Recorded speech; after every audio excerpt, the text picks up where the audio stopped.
ગાથાઓથી ઝળકતું આવ્યું છે.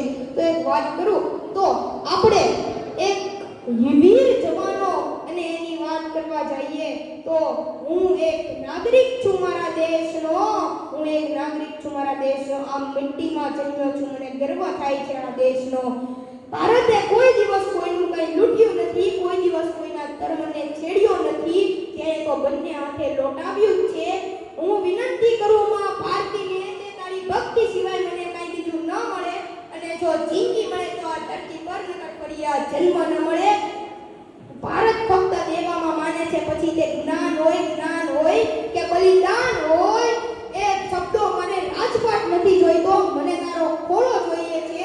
આ શબ્દો એક દેશભક્તના મુખમાંથી નીકળે છે. કોઈકવાર ભગતસિંહ, તો કોઈકવાર સુભાષચંદ્ર બોઝ, તો કોઈકવાર ચંદ્રશેખર આઝાદના મોઢામાંથી નીકળેલા આ શબ્દો સામાન્ય લોકોમાં ચેતના જગાવે છે. એ વીર જવાનો જે સરહદ ઉપર ઊભા રહીને પોતાનું લોહી વહાવે છે, શીશ ઝુકાવી ચરણે દેશનું ગૌરવ બચાવે છે. આ ધરતી મારી માતા અને ઝંડો મારી શાન છે. એ જજ્બાતોને ધ્યાનમાં રાખીને માટીને ચંદન બનાવે છે. આ મારી માટીને ચંદન બનાવે છે.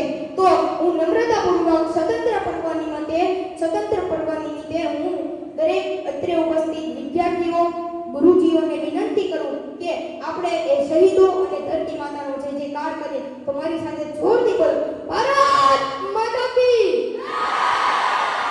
ભારત માતા કી જય! વંદે માતરમ! વંદે માતરમ! જય હિન્દ. વસ્તુ ખૂબ ખૂબ આભાર.